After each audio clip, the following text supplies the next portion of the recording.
Hi, everybody. I'm DJ Foster. Welcome to the Matt Mitchell Show. I'm joined by Grand Valley State head football coach Matt Mitchell. Coach, a tough loss for your team on Saturday night on the home opener. 15,000 fans in attendance at Lubber Stadium. A 28-24 loss to Ohio Dominican in a game. You took the lead to halftime, 21-14. Built that to 24-14, and things were looking good until midway through the fourth quarter, and then two long touchdown drives by Ohio Dominican gave them the lead and the eventual win. What were your thoughts after the game was over on how that one ployed out? Yeah, it's obviously disappointing. Again, I appreciate the support that we get, the fans that came out, students, the blackout. It was a great atmosphere. You look at it, everything. It was a team loss. We didn't do a good enough job, coaches or players.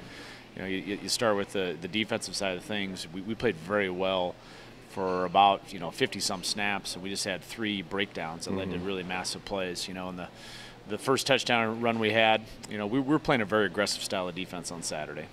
We knew that we were going to have a little bit of trouble with how good opponent they were. That we were going to have to get some stops and get some field position. So we were playing an aggressive game plan, and we had a run pop.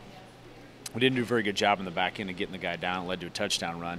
But after that, we got a lot of 3-and-outs, really settled in, created some turnovers, had some picks, and, just did a really good job on defense. And then at the end of the game, with a 10-point lead, at the first touchdown, we had a kind of a blown assignment. Again, that's us not doing as good a job as we need to coaching, and we didn't have a player in the middle of the field. And then, not probably a great job at the very last touchdown. We were pressing, playing a little more man, because that's what had worked, for pretty much 3 quarters, and gave up another long touchdown run. So I think it's kind of indicative of where our defense was a little bit the first game against Mizzou as a Pacific, playing very well for stretches but can't close games out, and that was disappointing. So. Yeah, I was going to talk about the defense. The first 3.5 quarters they played very well. The first touchdown Ohio Dominican scored was obviously on special teams, so that wasn't against your defense. I thought the line played well, especially Frank Bowenzi. You had some great coverage by Devontae Jones defensively. Deontay Hurst played very well. Overall, you kind of talked about your thoughts on defense, but can you go into it a little more specific too? Yeah, I mean, like I said, we had an aggressive game plan. We played a lot of man coverage, and I thought Devontae Jones, even though he was there, the individual in the last play, he played a great football game, just an unbelievable football game. And Deontay Hurst again had a great game. I tell you, Brad Horling from moving down the linebackers, he's making a lot of plays, and our defensive line was very effective. It's just we got a couple guys that within the scheme of our defense that have flashes of brilliance, but we don't have the consistency that we need. We do need to do a better job coaching those guys. That you got to understand that you can't feel good about being right 55 out of 60 plays. That you got to be right, and you got to be in the proper spot and do what you got to do every single play. So we have to coach better. From that standpoint, our players have to grasp that. But Marquez Goldman made a lot of great plays. A big 4th down stop and some picks. And Tyvell Jemison's out there running around. Those are both guys that are new to our defense, and so they need to continue to improve and grow. But I think that's part of the process they got to understand. So it's this early in the year, we're getting closer with our defense to where we need to be, but we still need to take that next step, and that's us doing a better job coaching our players up so they do take that next step so we can become a more dominant defense. This was the first time Ohio Dominican had seen Heath Parling, as Isaiah Grimes was the starter the last 2 years. Heath had a great first half, 232 yards passing, a couple scores. Overall in the game, 10 different players caught catches, so you're really spreading the ball out. What changed in the second half? What kind of adjustments did Ohio Dominican make? Well, I think, first of all, Heath played much better the second game he did the first. He didn't play as well as he could have as usual. So I credit Heath, spent a lot of time preparation in there. Our inability to run the ball hurt Heath Parling. He threw more times than we probably had anticipated heading into that game because we were struggling to run the ball.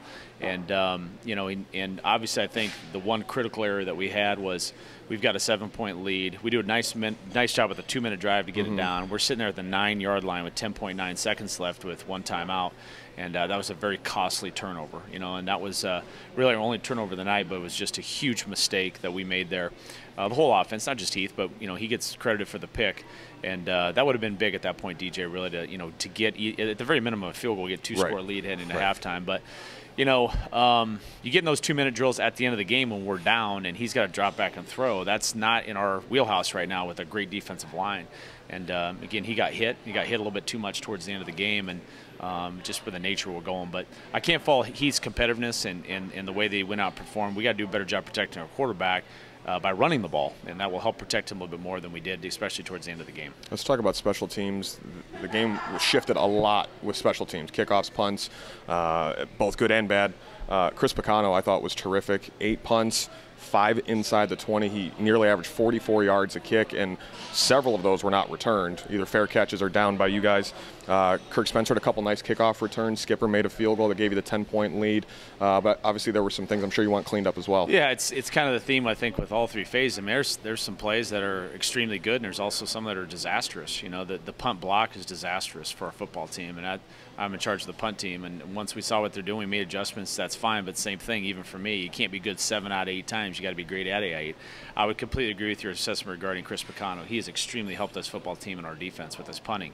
And, you know, I told our team this, if I had to name an MVP for 2 games, it's our punter, just in terms of what he's done to swing field position and set up our defense and really help us that way. So, and credit to Chris. Sometimes when you're a punter, you get one blocked, you're a little bit nervous. Sure. He bounced back great and just had some resiliency to keep punting the ball.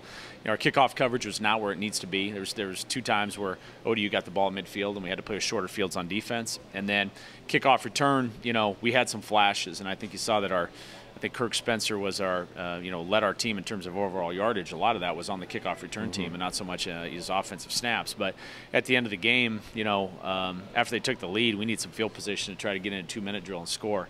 And we just didn't do a very good job executing. We had to start running the ball on the 15-yard line. So, again, some positives that you can take out of it, but not enough consistency in that play that we need to help this football team win, and that's obviously the theme right now within our program. You had a brutal start to the schedule, 2 top 25 teams, and likely another one coming up this week. I'm sure Ferris will still be in the top 25. What was your message to the team after the game? Well, I think the biggest thing, you know, first of all, is that you look at this in, you know, a couple ways. One is you're a couple plays away from being 2-0. I think that's kind of a loser's mentality, personally. You know, the second thing is, well, you got to, you know, blow everything up and change things. We don't want to do that either, because there are some good things happening. Our deal is we got to stay true to the process, and the product will come. And you know, we got to obviously stay true to that. And it's a disappointing locker room, there's no doubt. I don't think anybody really anticipated or expect us being 0-2. But at the same time, we can look at the mistakes that we made. And I credit APU, credit ODU for winning the games, but we made a lot of mistakes. And so if we can get some of those cleaned up, we still be a good football team. And the other thing is, there's a lot of football left to be played in the GLIAC. You know, with the crossover schedule the way it is, there's a lot of teams got to play other teams.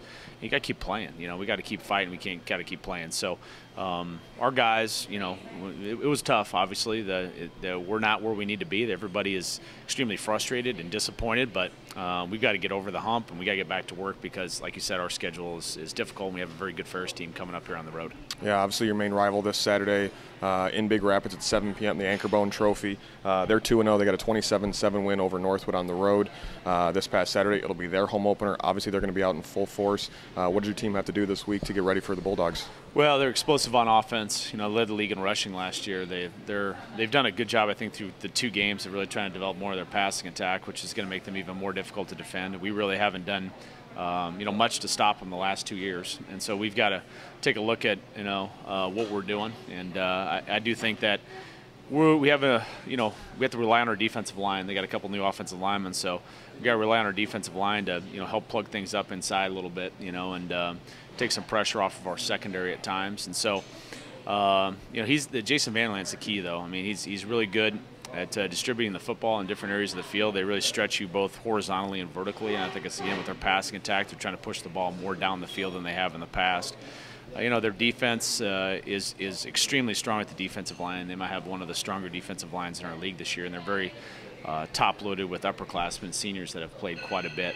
And with where we're at right now with running the ball and protecting the quarterback, that is obviously a concern for us, with their defensive line. So it's going to be a big challenge for us. They're obviously ranked again in the top 25, as you mentioned before, and will be a good team throughout the course of the season. So it's going to be a big test for us, and got to make sure that we get back to work and attempt to try to get our guys with some bounce in their step and some positivity as they head back to work here on Tuesday. Grand Valley State and Ferris State this Saturday night in Big Rapids for the Anchorbone Trophy. It's a 7 p.m. game at Top Taggart Field. So, Mitch, thanks so much for your time today, and we'll talk to you again this week. No problem. Thank you. Thanks for watching the Matt Mitchell Show right here on the Grand Valley Sports Network.